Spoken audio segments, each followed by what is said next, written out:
नमस्कार, public news देख रहे हैं आप। अरविंद केजरीवाल ने कहा है कि उनकी पार्टी बिहार विधानसभा चुनाव 2025 में अकेले उतरेगी और सरकार बनाएगी। केजरीवाल ने यह भी साफ किया है कि लोकसभा चुनाव में वह इंडिया गठबंधन के साथ है, लेकिन विधानसभा में अपनी अलग रणनीति पर काम करेंगे। जगदीश जी, बहुत बहुत नमस्कार। जगदीश जी, केजरीवाल ने ऐसा क्यों कहा? एक्चुअली जो पीछे अभी 5-6 महीना पहले जो विधानसभा चुनाव हुए, और ऐसा मानिए 6 नहीं बल्कि 8-9 महीने से जब विधानसभा चुनाव की प्रक्रिया शुरू हो रही थी, पार्टियों में चल रहा था, तो कोशिश की गई थी केजरीवाल द्वारा कि कांग्रेस के साथ अलायंस करके लड़ा जाए, लेकिन तब कांग्रेस ने उनके साथ अलायंस करके चुनाव लड़ने से मना कर दिया था। और कांग्रेस का कहना था कि केजरीवाल की जो आदतें हैं वो हमें सूट नहीं करेगी विधानसभा चुनाव को लेकर, और उनकी सरकार के जिस तरह के फैसले होते हैं सारा आक्षेप हमारे पर लगेगा और हमें बढ़ने में दिक्कत आ जाएगी, यानी कांग्रेस को। इसलिए केजरीवाल को साइड कर दिया था। तो अब उनको चुनाव हारना पड़ा, चुनाव हार गए और वो बाहर हो गए। दरअसल दिल्ली की हार सिर्फ दिल्ली आम आदमी पार्टी की सरकार की हार नहीं थी, पर्सनल केजरीवाल का जो सत्यानाश हुआ है। शीश महल बनवाए थे, बहुत शानदार एक पैलेस में उनको रहना था, वो भी छूट गया, और कोई बोलने की जगह, मंच नहीं बचा। खुद तो हारे ही, इनकी पार्टी के सभी जो मुख्य नेतागण हैं जिनमें कई मंत्री शामिल हैं, सब चुनाव हार गए। और उस चुनाव में हार का मुख्य कारण कांग्रेस को अलग लड़ना था। कांग्रेस ने अलग लड़ा, इसलिए केजरीवाल अच्छी तरह से परास्त हो गए। अब ये जो टीस है, जो उनके दिमाग में जो बेचैनी है, उसको लेकर के वो विधानसभाओं में जाएंगे और जहां जहां नुकसान वो पहुंचा सकते हैं कांग्रेस और उनके गठबंधन को, उसमें प्रयास करेंगे। जहां तक महागठबंधन में शामिल होने का बिहार को लेकर मामला था कि महागठबंधन में इनको क्यों नहीं रखा जा रहा है, तो वहाँ के जो नेतागण हैं बिहार के, लालू यादव हैं, और अब कांग्रेस को भी मान लीजिए राहुल गांधी हैं, ये सब लोग इनसे वाकिफ़ हैं और इनकी जो उधम मचाने की जो आदतें हैं उनको सब जानते हैं। वो जानते हैं किस प्रकार के ये खलल पैदा करेंगे, और ये भी लोग जानते हैं कि अभी इनका कोई बिहार की जनता में कोई जनाधार नहीं है, वोट मिलना नहीं है, खाली डिस्टर्बेंस क्रिएट करेंगे, इसलिए लोगों ने इनको भाव ही नहीं दिया। अब भाव नहीं देने के बाद ये चुप तो बैठेंगे नहीं, इनकी आदतें हैं, तो भाव नहीं दिया तो हम नुकसान की तरफ ले चलेंगे।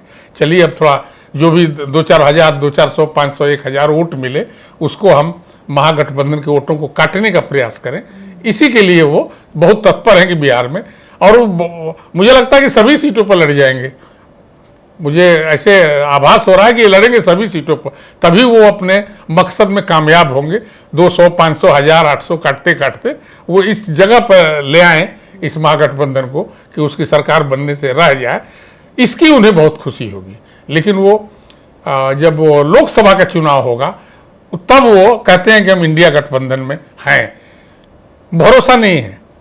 हो सकता है कि इंडिया गठबंधन के अन्य साथी ही इनको बाहर कर दें जो इनकी आते हैं, और ये तय हो जाएगा बिहार चुनाव और गुजरात चुनाव आते आते तक कि इंडिया गठबंधन वाले इन्हें रखेंगे कि नहीं रखेंगे।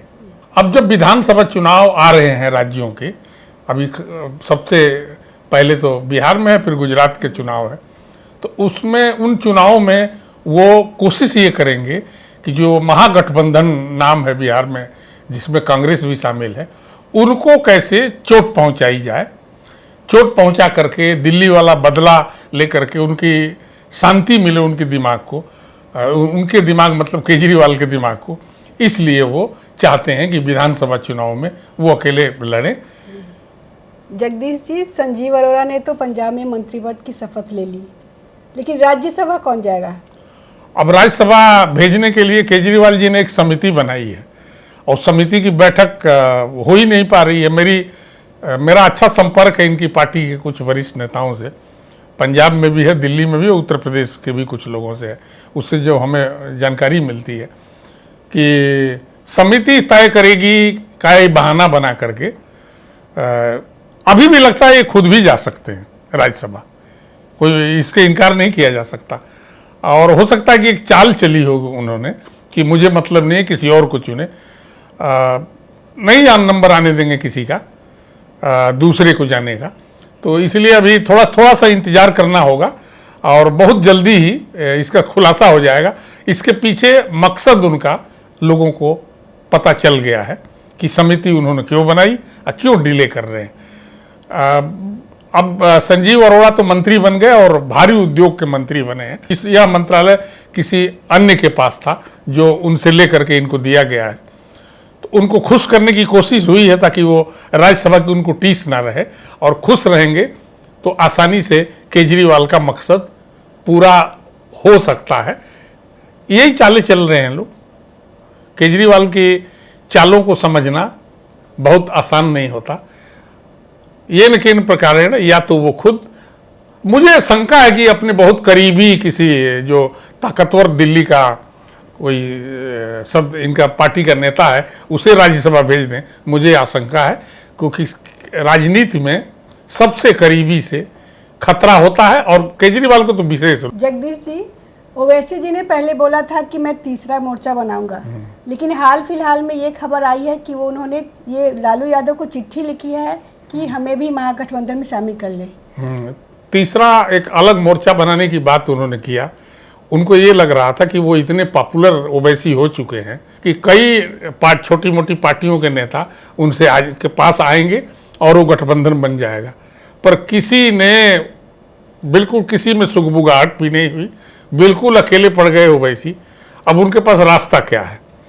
अब वो महागठबंधन में जाने के लिए जो चिट्ठी लिखे हैं, उसके कारणों का पता है तो सबको है कि पिछले चुनाव को आप याद करें तो उनको, उनकी AIM-IM को 6 सीटें हासिल हो गई थी बिहार के कोसी इलाके में, सीमांत इलाके में, और 6 में से 5 विधायक RJD चले गए।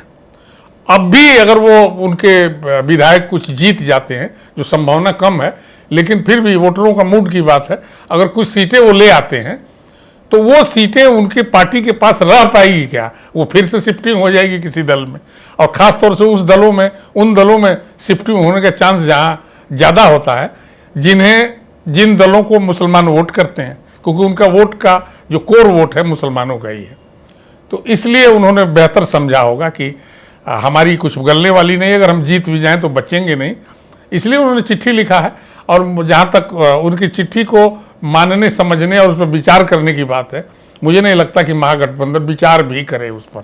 असासुद्दीन ओवैसी का जब तीसरा गठबंधन, तीसरा मोर्चे की बात नहीं बनी, तब वो चिट्ठी लिखना शुरू किए। अब इसमें जानने की बात यह है कि अगर वो ऐसे ही हैं, ये क्यों नहीं केजरीवाल के गठबंधन में शामिल हो जाते हैं, केजरीवाल की टीम के साथ मिल के लड़ लेते हैं।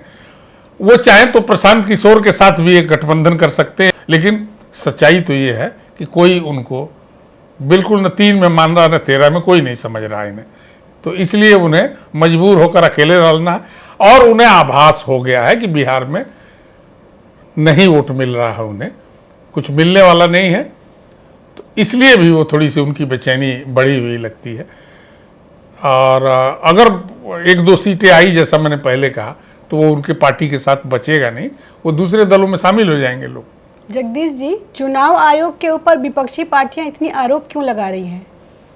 हाँ, विपक्षी पार्टियां आरोप लगा रही हैं। कायदे से तो जो सत्ता पक्ष है उसे भी आरोप लगाना चाहिए था, जिस तरह की वो मांग कर रहे हैं। तो नुकसान एक का ज़्यादा हो जाएगा, पर उनका भी थोड़ा नुकसान हो जाएगा। जो लोग बिहार से बाहर हैं और उनको जो अपना जो त्रुटियां ठीक करवानी है अगर वोटर लिस्ट में, तो ये सही है कि मजदूर वर्ग, गरीब तबका ज़्यादा उसमें लपेटे में आएगा और उसका वो वोट का राइट जा सकता है, लेकिन उसमें अन्य लोगों का भी जाएगा। लेकिन विपक्षी पार्टियां परेशानी में इसलिए हैं कि वो जानती हैं कि जिस तरह की महान बुद्धि लेकर के वहाँ का सत्तारूढ़ दल चुनाव लड़ने जा रहा है, और सच कहे तो उसमें थोड़ा चुनाव आयोग उनको थोड़ी बहुत सुन भी लेता है। तो हालांकि बुलाने पर तो ये लोग भी जाते हैं, जैसे कल ही गए थे विपक्ष के लोग गए थे वहाँ मिलने के लिए चुनाव आयोग से, लेकिन चुनाव आयोग बहुत कुछ सुन नहीं रहा, वो अपने निर्णय पर कायम है, इसलिए ज़्यादा परेशानी विपक्ष को हो रही है। विपक्ष नहीं चाहता कि ठीक हो जाए कि ना ठीक हो, बाद की बात है, वो एक श्रेय लेना चाहता है कि हमारे प्रयास से चुनाव आयोग को पीछे हटना पड़ा, जो अभी तक तो नहीं हट रहा। तो ये बेचैनी की बात ज़्यादा है। जगदीश जी, तमाम जानकारी देने के लिए आपका बहुत बहुत धन्यवाद। नमस्कार। चलिए, ताज़ा खबरों से जुड़े रहने के लिए हमारे चैनल को सब्सक्राइब करें और बेल आइकन को दबाना ना भूलें, ताकि हर खबर की नोटिफिकेशन आपको मिलती रहे।